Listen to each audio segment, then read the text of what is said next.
A podcast is a labor of love. There's a ton of creativity, talent, and expertise that goes into putting together each episode, regardless of length. To all the podcasters out there, congratulations and thank you for your effort.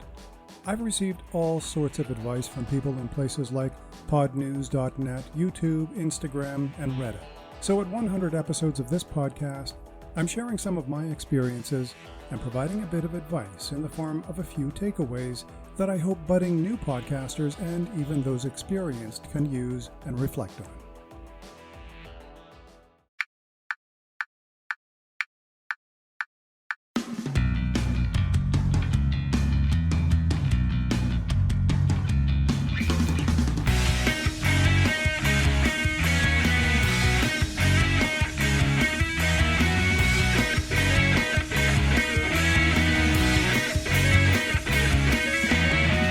Podcast starts now. Some interesting statistics about this podcast provided by Spotify.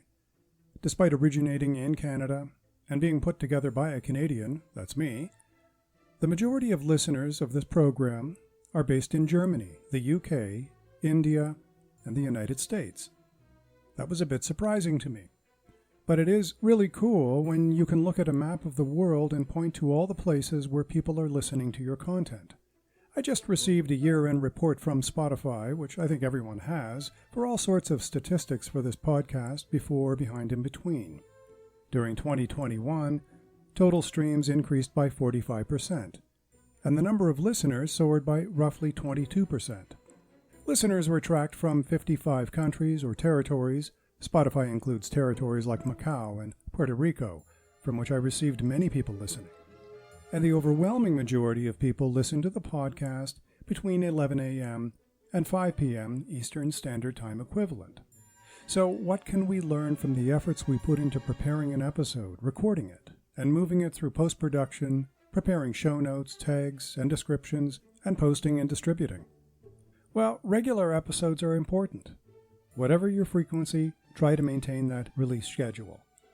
Personally speaking, as we hit 100 episodes, we can celebrate growth. What's more fascinating about these numbers is that I really don't promote this podcast.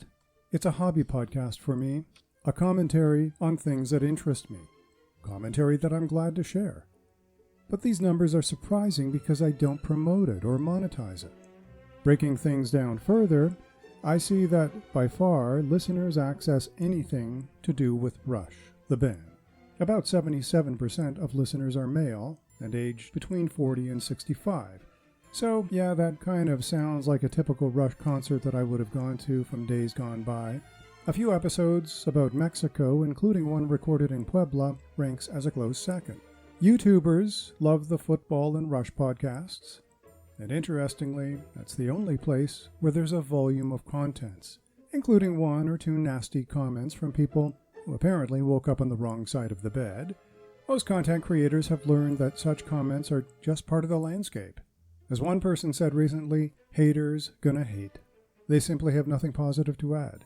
So going forward, whether in this podcast or another, what advice that I give others should I listen to myself? Well, based on the last point, anyone doing this needs to receive feedback with a thick skin. This can be difficult. Whether you put together an indie film, a song, publish a book, or a podcast, you've put yourself into the creation. You likely wouldn't share it publicly if you weren't proud of the outcome. So it can sting a little when somebody posts something negative. The advice that we all have to take periodically and remind ourselves about is learn from the feedback where possible, and quickly move on when it's negative. Quite often, those extreme negativists haven't even viewed, read, or listened to your content. They saw the title, read some overview description, and likely posted some reactionary vitriol to satiate their own personal misery. Another bit of advice is to know when your program has reached its end. That's a bit of advice I give clients, and sometimes it's pretty easy to know when a podcast is done. For example, the very popular format of two people talking about stuff they like and don't like likely wouldn't last beyond a year without a major rethink. Other times, you'll just tend to feel it, that the chapter, so to speak, is coming to an end.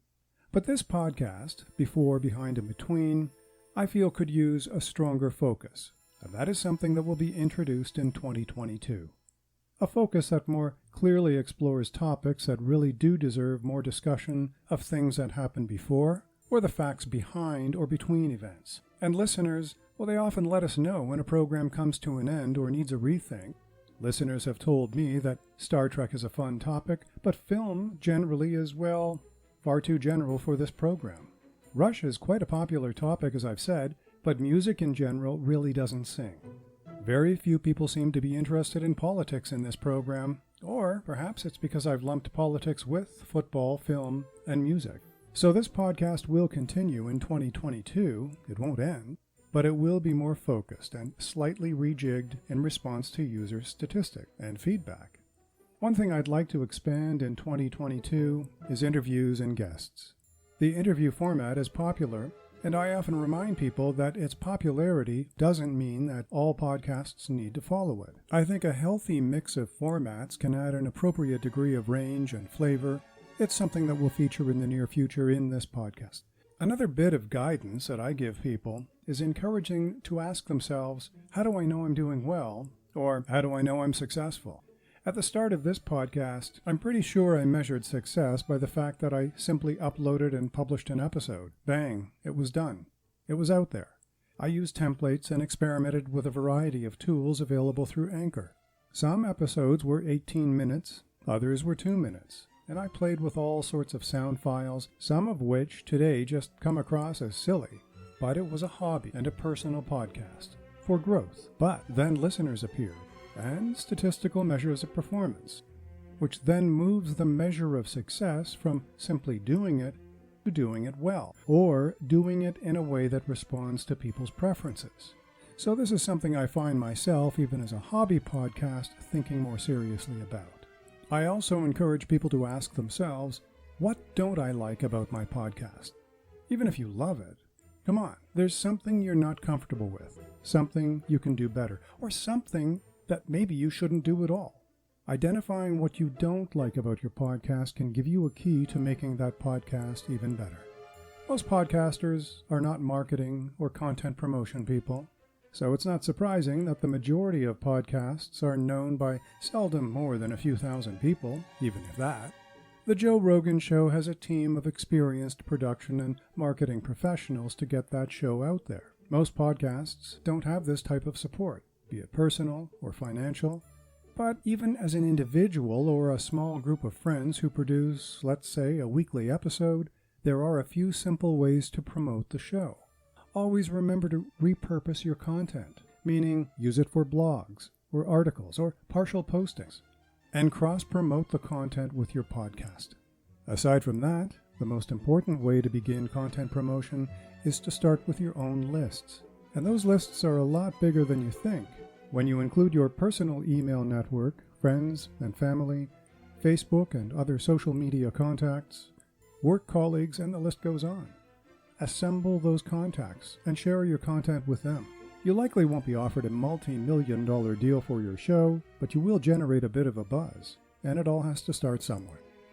Distribution is also key to podcasts. Some services like Anchor will distribute fairly broadly, but there's a lot of manual distribution involved as well. Apple usually requires a manual distribution setup. TuneIn and Amazon are similar. Other global groups like iVoox, a Spanish-speaking platform, and Ghana, based in India, require manual uploading as well. Even YouTube, through Tunes to Tube, requires manual conversion and uploading, but all this helps establish a presence. Podcasting is also about building a relationship. The podcast is a very personal audio program, more so than radio. People who don't understand that personal quality tend not to retain or build listener relations. Interestingly, I've noticed a lot of podcasts that don't last are the ones created by former radio personalities who just don't appreciate the unique qualities of a podcast and haven't been able to make the transition. Radio is about audiences in a very broad way, whereas podcasts are about relationships. Lastly, if you're a company and you don't have a podcast, get one going. A podcast can be more effective and more efficient than so many other forms of communication, especially with today's increasingly office, home, hybrid model of work. Company audio newsletters with interviews and key issues are far more engaging for employees and team members, regardless of where they're based, and that's the beauty. Provided the company welcomes creativity into its podcast and appreciates the uniqueness of a podcast. A lot has changed for my podcast during 2021, and a lot has changed in the world of podcasting in just the past year. This episode marks number 100, which is kind of odd because I could have used number 97 as the milestone. That said, it gives me an appropriate time excuse to review, reflect, learn, and improve, which is exactly what I hope to continue doing in 2022. Visit stephenchristiansen.ca for all the other episodes of Before, Behind, and Between. This podcast is available on all streaming apps and podcast platforms, including Anchor, Spotify, TuneIn, Apple Podcasts, and Google Podcasts. I'm Stephen Christiansen. Thanks for listening, and have a safe and happy holiday season.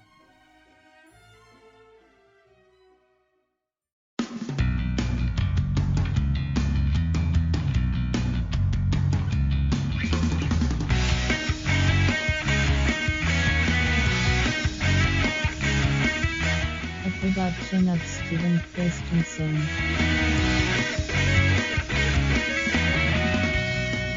Podcast complete.